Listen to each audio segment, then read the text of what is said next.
Hello again everyone, I hope you're all keeping well. In this video I would like to speak with you about the fear of mortality. Now this sounds like a very morbid subject, but I don't want that to dissuade you, okay? I don't want that to put you off in terms of thinking about this. And it's very important that we think about this because insofar as I have looked at things, all the events that are happening today, the events that have happened through history, they boil down to one thing, and that is the fear of dying, the fear of your own mortality. This, I suspect, is at the heart of all the pain, all the suffering that we cause ourselves, and all the pain and suffering that we cause other beings as well. Because we have not understood that this life of ours is impermanent. We have developed this idea because of rationalist materialism run amok. Okay? Because of the reductionist material worldview, we have developed this idea, for reasons which I can get into a little bit later, we've developed this idea that everything around us is permanent in some way, shape, or form. And this is a very new way of looking at things, by the way, because before the rationalists came on the scene, human beings weren't like that. In any culture, in any civilization, they were not like this. In the European traditions, you had the Druids, who were great at understanding nature. And nature is not something external of you. This is a very, very, very important point. We make the mistake today. If somebody talks about nature, you think, oh, well, it must be something out there. Okay? It must be the forests and the trees and the woods and the jungles. That's nature. No. You have misunderstood entirely what nature is. Nature is operating around you right now. I'll give you a small example of this. This is going to be a very long video probably, but I'll give you a small example. When you are breathing, okay, when you take a breath, you're breathing the oxygen in, the air is going into your lungs, and then it's being transported to all the different necessary organs in your body. But where does that oxygen come from? Okay, it's in the atmosphere. But why is the atmosphere hospitable to life? Okay, why is the atmosphere hospitable to your existence? And the answer is because the trees and the algae and the plants and everything else is producing oxygen. Okay, but it's not producing oxygen in the sense that we're taught sometimes in schools, because that's also a fallacy. This is one of the reasons why I hate the schooling system so much, but I won't go into that in this video. We've already done one on this. So, the trees and the algae and all these other life forms are breathing in the carbon dioxide that you breathe out. Okay, this is just a very simple example of it. And simultaneously, you're breathing in the oxygen that they are, if you want to call it, exhaling. Okay? There's a symbiosis between you and nature, happening all the time. Inside your body, nature is operating. Okay? Nature is in operation. There's a process happening. You understand this? There's a process happening. So this is why when people talk about nature being external of themselves, I get very annoyed.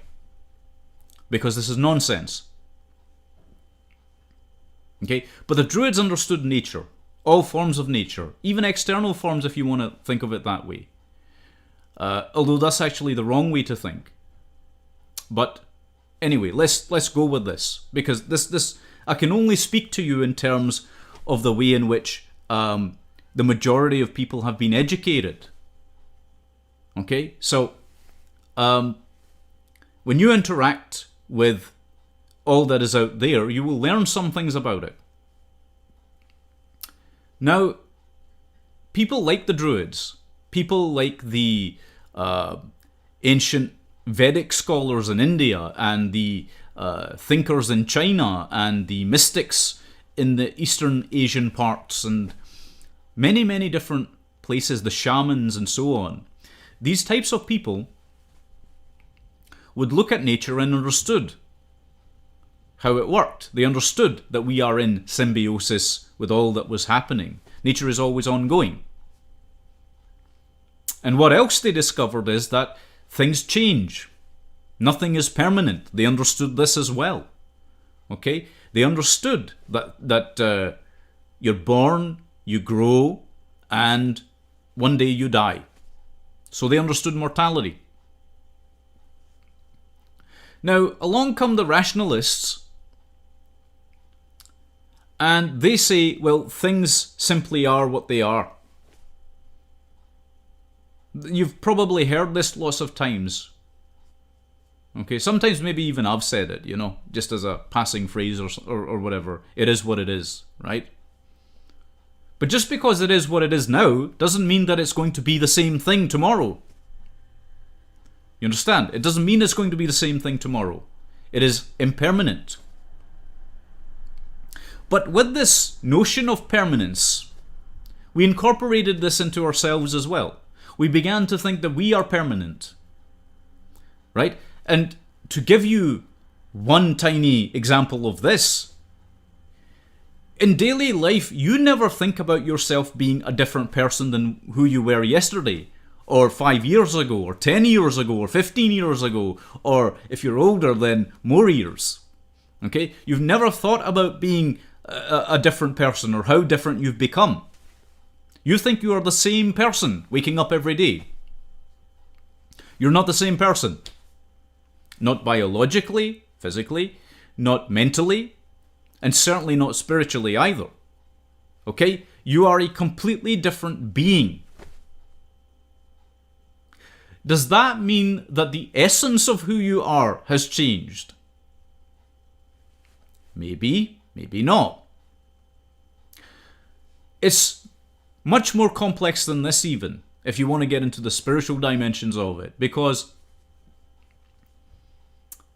if you want to think about it in this fashion, it's like a string on a guitar. Okay? This is what the essence of a human being is. If you want to call it the spirit, you can call it this. If you want to call it the soul, you can call it that. By the way, the spirit and soul are two distinct things as well. But I'm not going to go into that here.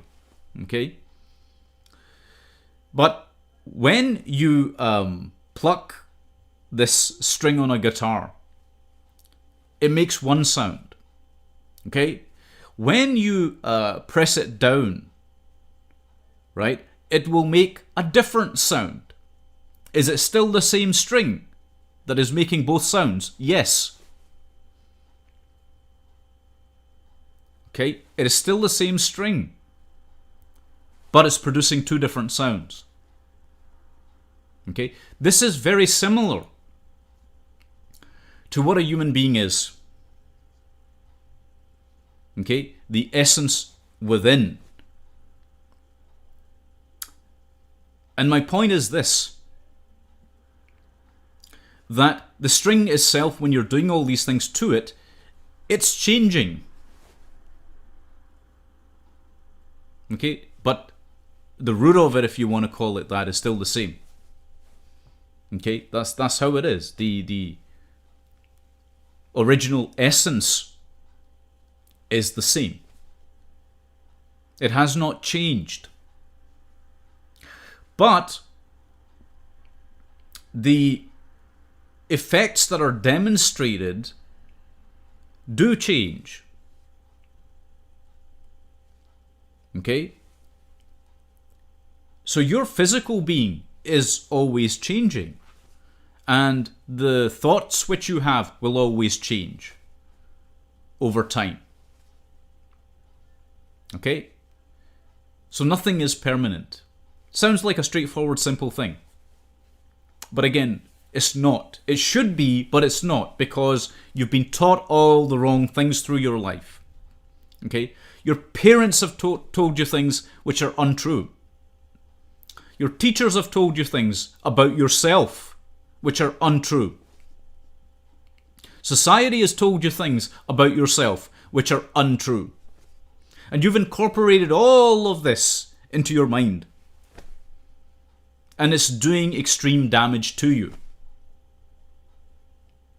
Why? Well, this brings me back to how we cause ourselves all the pain and suffering, and how we cause the pain and suffering to others that is unnecessary. Because we get afraid when we are faced then. See, if we buy into the reductionist point of view, okay, and we believe things to be permanent because we are creatures of habit on one level, physically, okay, we buy into these notions of permanence, and we become creatures of habit. We assume that the way things are now, if I've organized something one particular way, it will be that way tomorrow. And it's very, very hard for us to cope with changes, say, in our physical environment, or physical changes in our bodies, or any number of things, when our paradigms shift. All these things, politically even as well, they're very hard to cope with. Why? Because we assumed things were going to stay the same in some way, shape, or form. If not exactly the same, then some kind of similar thing. Okay, what we don't expect is to wake up one day and find things are completely different. But how many times does this happen in life? How many times does it happen? Always, almost. Right? Say you are 100%, this is another example, say you're 100% healthy today, but you stub your toe on a table or something, or, a door, whatever. Now you're in physical pain. That's something that's changed. You wake up the next morning, maybe you can't walk so well. Okay? And you get annoyed. Why are you annoyed? You're annoyed because you have just... is it because you've just stubbed your toe? No, you're annoyed because now something has changed. Which means everything else around you is going to have to change as well. In some way, shape or form. Small or big. You see? And let me say something else as well. Why does the... let me ask a question here that some of you might have asked earlier, maybe even, whilst I was speaking about this.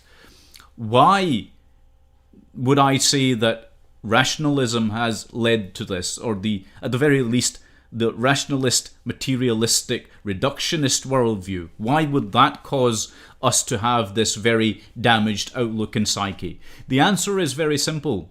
Because the rationalists liked to break things apart. Okay? And when they did that, they would look for the very smallest component part of whatever it was they were studying. And they would make observations about it. And they would state that those observations were definite. Okay?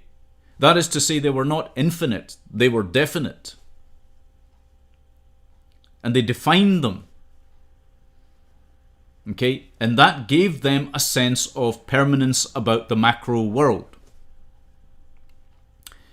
This was a massive mistake, as we now understand, right? Why? Because even in physics now, we're learning that certain rules that apply in the macro world don't necessarily work at the subatomic level.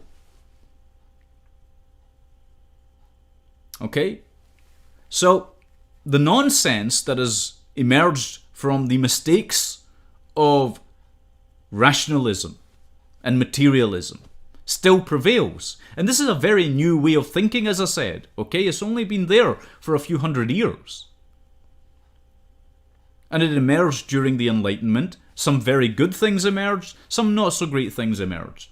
One of the downsides to what emerged is that we did develop in the West, certainly, but this proliferated into the East as well, as I say. The Vedic philosophers originally were deep thinkers about many facets of life itself. And that word is very powerful because we're not talking about life just in a contained sense. Life is always happening. Inside you, outside you, around you, in the atmosphere. It's always happening. But let's put that aside for a second. So the Vedic philosophers, the shamans, these types of people, the druids and so on that I talked about, these people all had very deep understandings. But along comes the reductionist material point of view, and people are attracted to it, right? But why are they attracted to it? Because it chimes very nicely with the internal fear, because it existed then as well, of dying. Okay? And a lot of people will get confused by this because they think, well, wait a minute. How could that type of point of view take away the fear of dying or placate it in some way? That's a good question. The answer is it doesn't truly address it. What it does do, however, is give you a half-assed answer, which is supposed to set your mind at ease. Okay? One day you will die. That is it. You will end. There you go. You will turn into compost or ashes. Okay? Or whichever way you choose to, have your remains go. And that, for some people, is good because it's comforting. It means they never have to think any deeper than that. Do you understand? This is why it's comforting. But does it actually address the existential questions about yourself? No. Okay? It just gives you a sense. It's like a placebo effect. It placates you. Okay? But why do we have this fear of death in the first place? Well, we have this because it's actually a direct consequence of living in a physical body. You see, your physical body is made up of all the elements which exist in this world, on this earth. Okay? Your physical body is made up of all of that. And it is prone to decay. Like I said, it's impermanent. Now, if you understand this from the beginning, you will have very few problems in life that you cannot handle. You will be able to handle everything almost with relative ease. But when you're not taught this from a young age, okay, if not in childhood, then at the very least during adolescence or early adulthood, you need to learn that everything that you are is not going to be the same tomorrow, or even a second from now, or a millisecond from now, and so on. But the fear, because we're not taught this, the fear that develops is, well, there's always going to be some kind of existential threat to your being. Now, again, as I said, it's not brand new, this, right? It probably started off way back in our evolution at some point. Because as we emerged as human beings, there were real existential threats around from predators and so on. And if something eats you, okay, or it attacks you, then that's going to do you some physical damage, isn't it? Right? It might even end your mortal life, okay? You'll shuffle off this mortal coil. I don't wish that to happen to you, by the way. I wish you a very long, prosperous and happy life. But the point is that this still emerged, right? This fear from many, many millennia ago. And so the fear of death is not a new thing. But because of it, what happens? because you're scared, you're afraid, and you haven't dealt with that fear properly. The old philosophies, the mystic traditions, dealt with this. Okay, they properly dealt with it. Like I explained, that's just a tiny part of it, but there were deeper thoughts, let's call them, deeper ideas that helped a person to come to terms with death. But we abandoned that, okay? Because remember what happened. I explained this in many of my previous videos, but the death of God in the West didn't just lead to the Christian God dying, okay, as Nietzsche put it. But it led to everything, as Heidegger pointed out, everything that was of a deep spiritual nature was destroyed as a direct consequence. And this spread right across the world. And it caused extreme existential crises in numerous countries. Of course, we also had the added problem of empire, okay?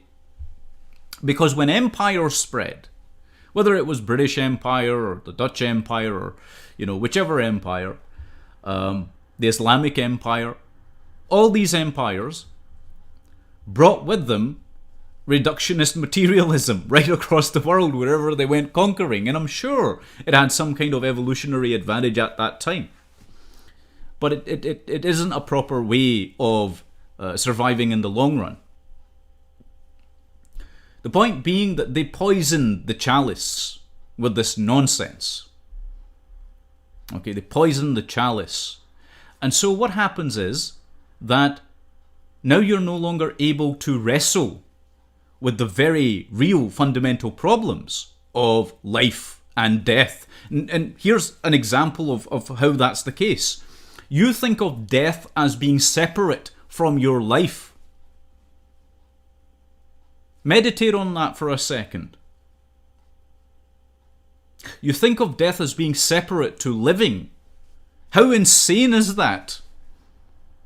Whereas if you were someone who had studied the ancient ideas and philosophies, you would go, wait a minute, that's not correct, because death is a part of life, and life is also a part of death, because from death new things take root. Okay? It's cyclical. All things are cycles. But again, this knowledge has not been allowed to proliferate really, because there are some sick-minded individuals who enjoy watching human beings in a state of extreme suffering. But I won't go into that here. So the point is that this fear of death, if it's not dealt with properly, what happens? Well, the fear still remains, okay? And because you're always feeling that your existence is under threat, you resort to direct animalistic behavior, lower level behavior, not higher forms of thinking, but lower forms of thinking. So you begin to give in to accumulation, greed, okay? Because what are the ways in which you can die? Think about this a second. What are the ways in which you can die? You can die from starvation. You can die from decapitation. You can die. See, if I list them all, these are the true subconscious fears you have. Think about it one night or one day. Okay? If you have the time, think about this. All these existential threats, you think about them all the time. Because you've never been taught how to properly address them.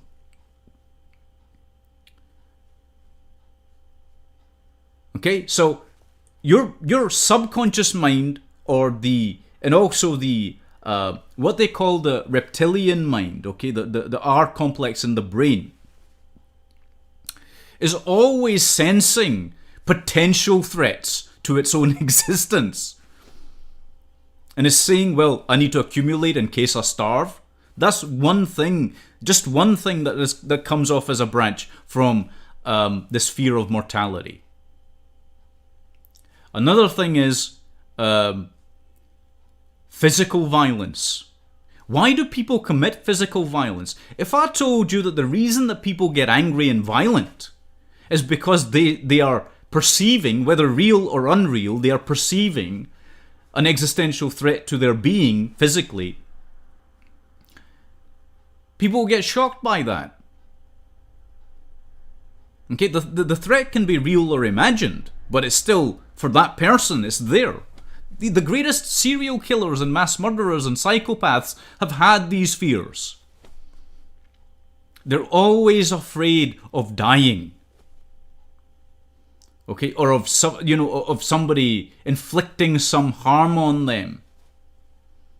It's no accident, by the way. This is the reason. It's no accident that when you study the case histories of people who have become psychopathic killers, serial killers, you find almost 100% of the time they have been through forms of abuse of some kind in early childhood. So their system develops this constant fear, this existential threat to itself. And it's an imagined threat, but it's there all the time. And then they act out other things as a result. And see, one thing leads to another thing, leads to another thing. So in their minds, they begin to build this complex set of structures. And those structures dictate how they will behave. Structures that justify their own behaviors to them.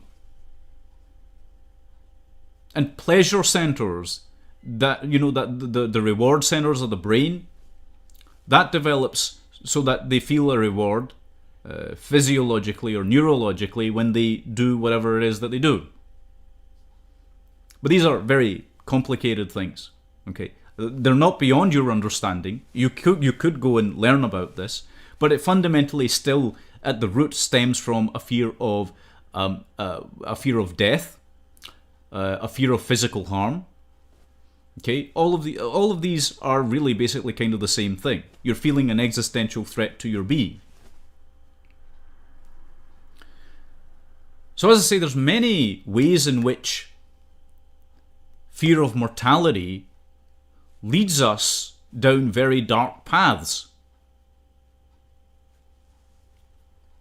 And instead of accepting that we are impermanent, instead of coming to terms with what our being is, okay, because we've been told by the reductionist materialists that this life is all there is, well, this puts an even greater emphasis on trying to preserve your life then. Do you see? We have a natural inclination, biologically, to preserve our lives. And it's not just us. All life forms have this. You will never encounter a life form that doesn't try to keep going.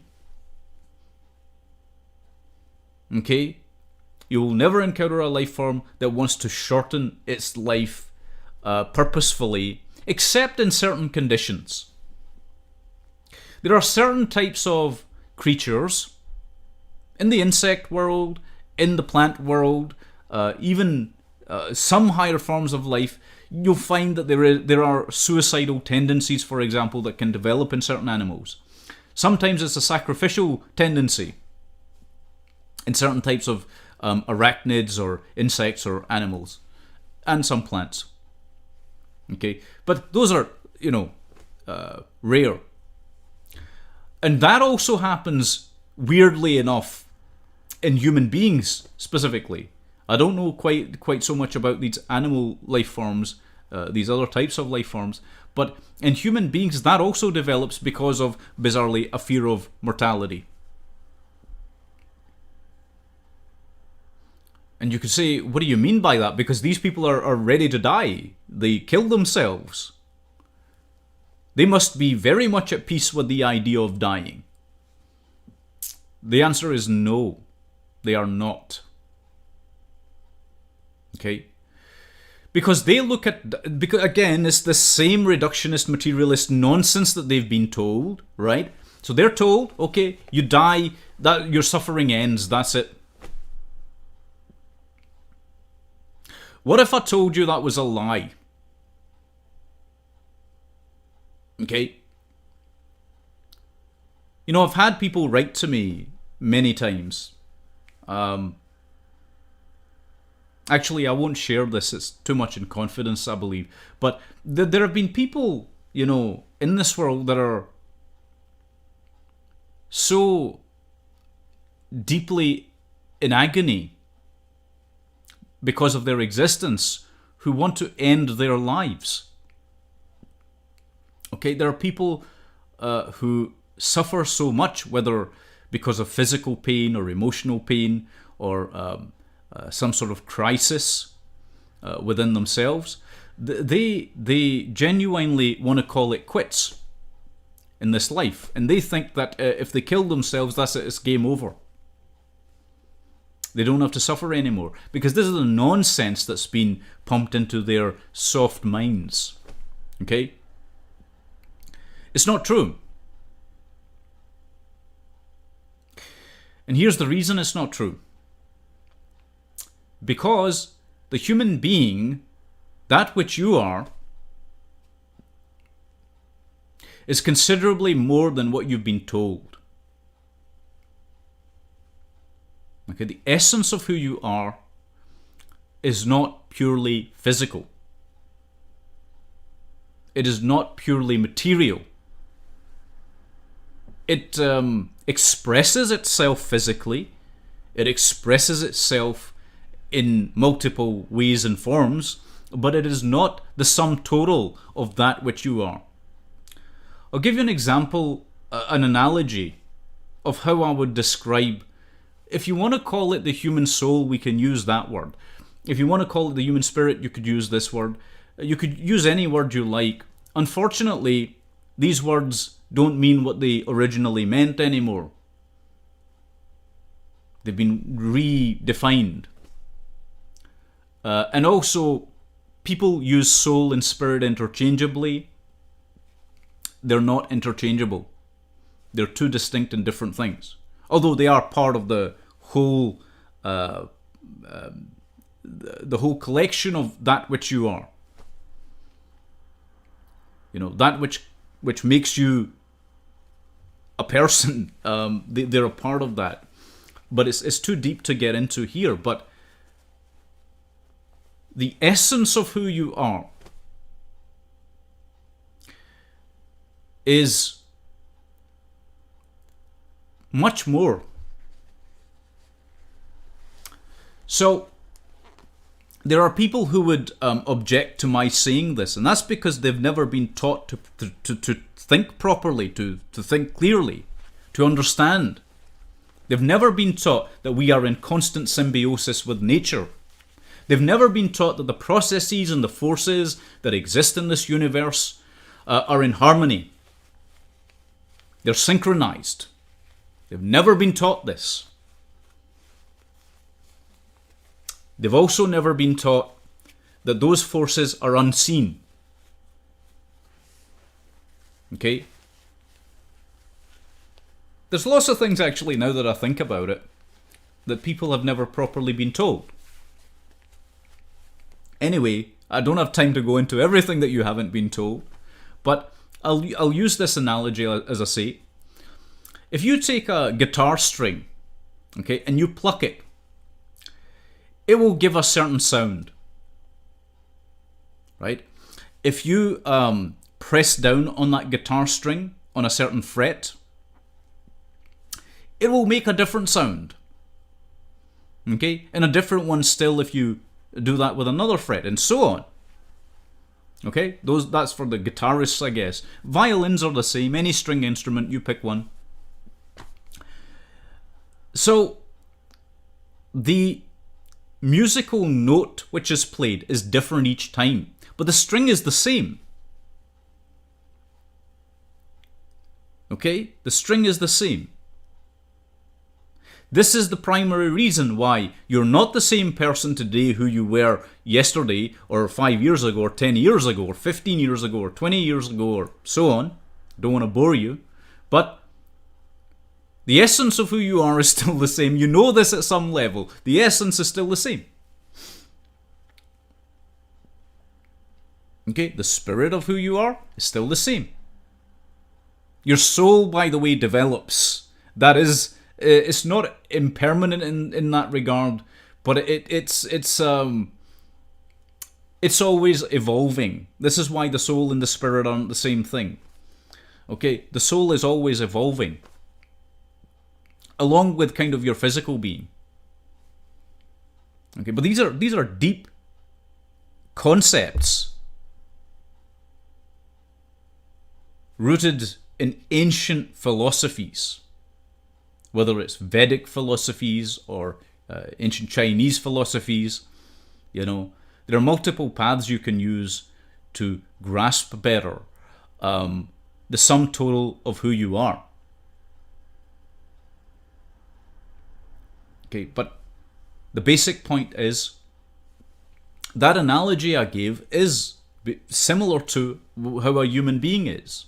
The material expression, the physical expression of the essence, okay, is what you see when you are interacting in the world at large. It's not the complete you. Okay, if you were to look, if you're watching this video, right, if you see me in this video, or you're hearing my voice, okay, and you assume that that's the sum total of who I am, that would be a mistake. That's just a part of who I am. Okay, it's a part of who I am. It's not the totality of it. What is my point with all of this? My point is this. So when you die, are you completely, I don't know how we describe it really, pulverized, I guess. Right? Is everything that you are finished? This is an age-old question people have been asking a long, long time, okay? The materialist would say yes. Everything that you are is finished. The electrical signals in the brain have stopped. The heart has stopped. Everything is stopped. That is it. And they're correct in the sense that physically there's nothing more there. Okay? Your business with this world has ended. Okay? It is finished. But that doesn't mean that all that you were is lost forever. Okay? Or that the essence of who you were, that's the proper way of putting it, I guess. The essence of who you are is gone. It hasn't gone anywhere. Okay? It was never here in the first place. Okay? I'm sorry I'm laughing. It's just because when I think about these things, I find a lot of humor in the way that we today have lost so much transcendental knowledge. It's just gone out the window. You know, because we've adopted Looney Tunes ideas about ourselves, about the world, and anyway. But it's kind of this. So here's again, I'm going to use the guitar string analogy. See the note that you hear when you pluck that string. When you hear it, is that where the guitar is? No. Okay? The guitar or the guitar string is not where the sound is heard. It could be situated elsewhere. Okay? It need not necessarily be here per se. Okay? This is one of the biggest spiritual lessons you can learn. Your life essence, your spirit, if you want to call it that. Okay? I don't like using that term so much because it's been misused so often. It's been very seriously misused. by people who don't know what the hell they're talking about. Okay? But that life essence, the essence, the spirit that allows you to be, doesn't need to go anywhere to express itself in this reality. Okay? It doesn't need to come into this reality. Do you follow what I'm saying? I hope I'm not confusing you too much. It doesn't need to go anywhere. Okay? By virtue of what it simply is able to express itself through this vessel. That's all you are. This body here. Okay? I don't mean that's all you are in the total sense, in its totality. But I'm saying that who you are physically, which is basically, as I said, just the elements put together, constructed as a result of chemical and biological processes, which are also a part of the ultimate spiritual truth, if you want to call it that. Okay, the life forces, the energies, manifest here. Okay, but they do not. How can I say this more clearly? I'm trying to think. Let's put it this way. So the spirit need not necessarily be occupying this space and time in order to express itself through the vessel which is you.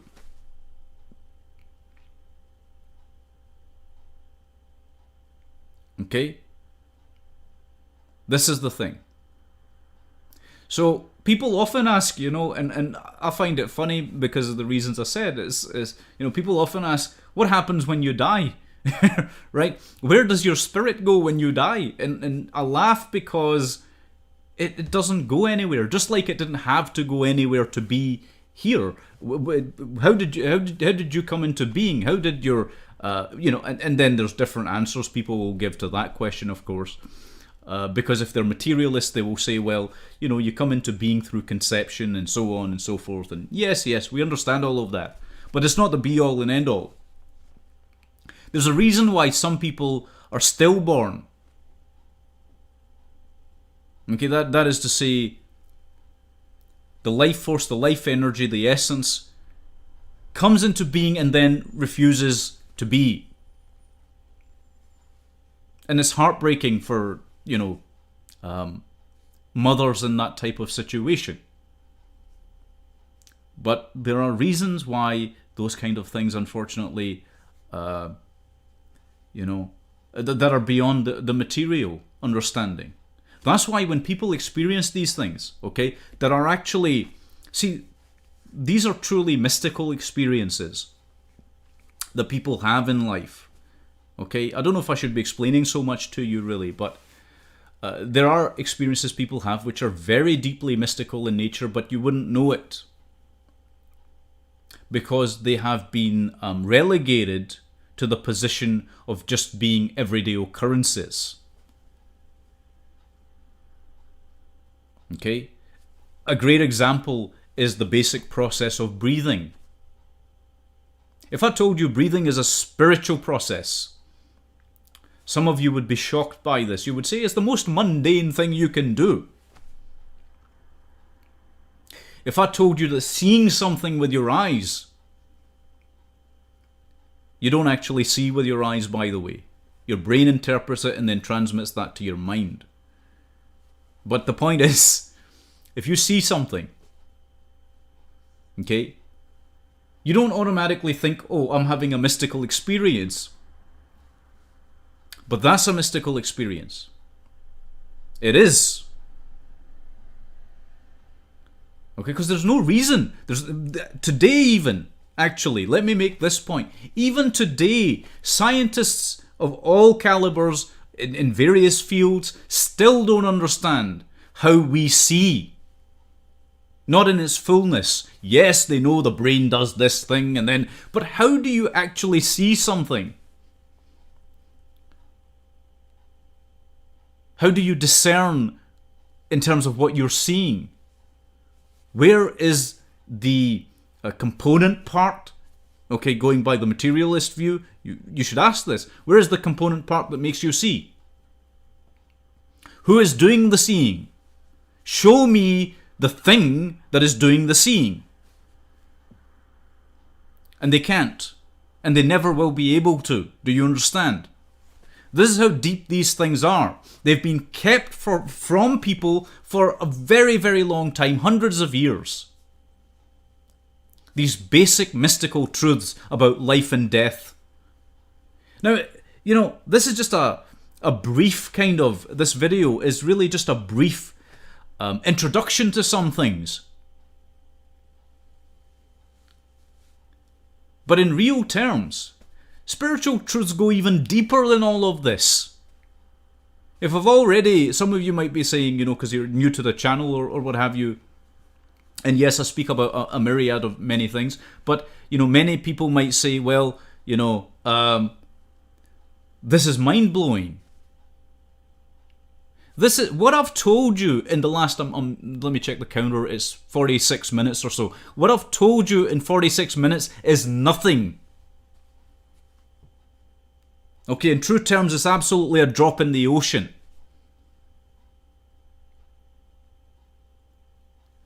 But, again, it'll go over the heads of a lot of people.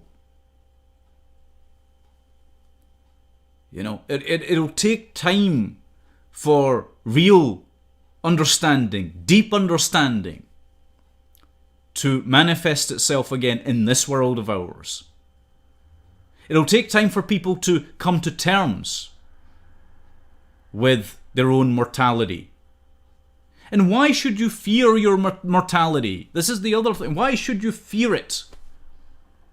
All these examples of extreme cowardice, when great evils and injustices happen to any one human being or many human beings, okay, people get afraid and they cower in the corner and all this business because they're afraid of these existential threats to their being physically. But if I tell you, look, there's nothing to be afraid of in dying, okay, there's nothing about your own mortality that should frighten you. Okay, there are parts of the dying process. I'll say this as a close off here, really. There are parts of the process of dying, in the process of dying, that you need to make peace with. One example is that you will not be able to hear anything anymore. Okay, I want you to think deeply about all this stuff, by the way, after you watch this.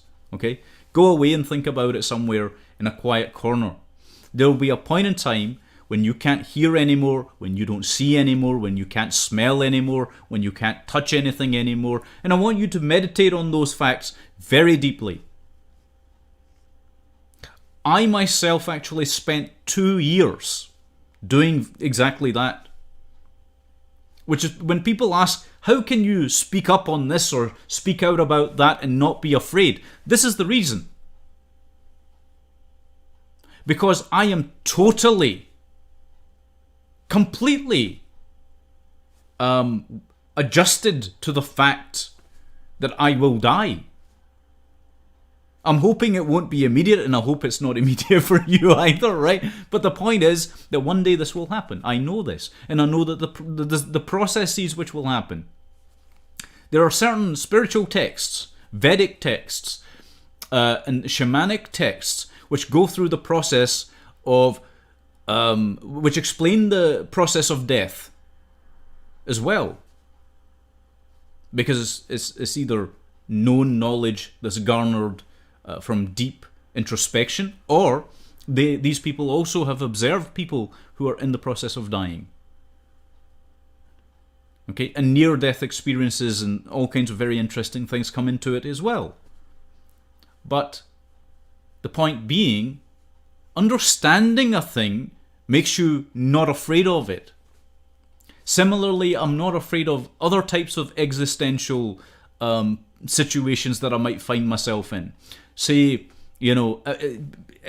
like, for example, I'm not afraid of being poor, because I have been poor. Okay, I've been in a position where, and I don't share this very often, but I'm just in. I guess I'm in that frame of mind, so I will. I'm in a sharing mood. Okay, but there was a time in my life where I did not eat for days and days and days. Okay, and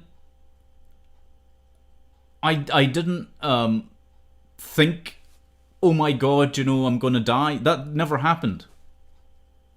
There was a time in my life, there have been all kinds of things that have happened to me, for example, and I've never felt that sort of thing after coming to these realizations that I did. Okay, or studying these deep spiritual paths. I never felt out of control, or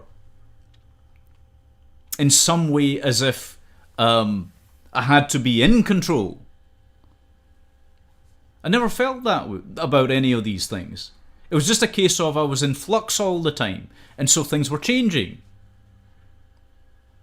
And I knew that these things were temporary, and that they would pass, and new things would happen, other things, many things, and they have. So this is the key point, okay? You have to obliterate this fear. That doesn't mean you can't have a healthy sense of, what would we call it, concern. Okay, like if there is a genuine existential threat to you, yes, you should be concerned. Of course, again, depending on how deep in meditation one becomes, there will be a point where you're also not concerned as well, right? And that isn't necessarily a bad thing if you know what you're doing. But let's just say, for the sake of argument for the time being, you can be concerned about whatever might happen in any given situation. That's okay. But as long as you never let that fear dominate you, okay, control your actions, that is, you can't let it control your actions. Fear of mortality must never control your actions. Otherwise, you will spiral into being a horrendous human being. That is what I've found anyway, amongst most of the people that I've looked at, whether through history, whether contemporary folks. You find that the people who do the worst things, who commit the worst atrocities, oftentimes were people who were absolutely petrified of dying. And by the way, the fact that some of them commit suicide doesn't preclude the fact that they were afraid of dying.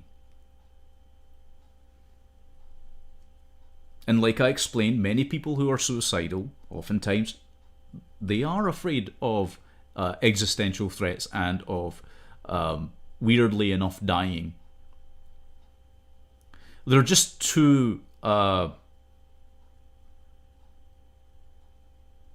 They're in too much of a state of inner turmoil and suffering to care about the deeper ramifications of suicide. That's all that really happens. Okay, there's such a deep internal crisis in such people that they just they literally can't go on. That's what's happening. They can't go on expressing themselves here in this physical reality because they have caused themselves so much pain and suffering, and others so much pain and suffering, and they know that at some level, and this kind of thing. And it need not be also a representation of reality in their minds. Okay? Yes, in terms of tyrants and such, this happens. But one thing I'll say as well, just to not correct, but just modify slightly in terms of people who do become suicidal. It need not be a true objective state of suffering. If they feel a state of suffering, okay, if they have the sensation of suffering in their own mind, that can be enough. If they feel that they have caused some harm or injury, or they could to someone else, or that they've hurt somebody in some absolutely unimaginable way, when in fact maybe they didn't. Some of them do, but the point is, all these things can weigh on a person, and you then engage in that self-annihilation, the self-annihilatory act of taking your own life. And you should never do that. Because what you'll find if you do that is that you will put your essence, your spirit, into a constant state of karmic turmoil. Okay? But I won't say too much about that, because if I start going into very deep spiritual concepts, what will happen is people will freak out because they won't know what to do with that. You know, the massive audience, maybe a lot of people do want to know, but I want to make it bite-sized with this stuff. Anyway, as I say, you have to come to terms with your own impermanence, the fact that you will die. Hopefully it won't be immediate, nor should it be in the near term either. I wish you a very long and happy life, full of contentment, full of prosperity, and many other joys which are there in life. But for those to happen, you first have to eradicate these subconscious fears, these barriers in the mind, which prevent you from living your life to the absolute fullest, from taking joy in every moment. Anyway, there's many more things I could say, but I will leave it there. I think we're coming up to almost an hour or so. I'll leave it there for this video, but I want to thank you very much for watching. I am interested to hear what all your thoughts are as well, and it would be good to see if other people have other insights in terms of what motivates people towards doing, or committing atrocities, or putting, humanity through states of suffering. Do you think there's more to it than the fear of mortality?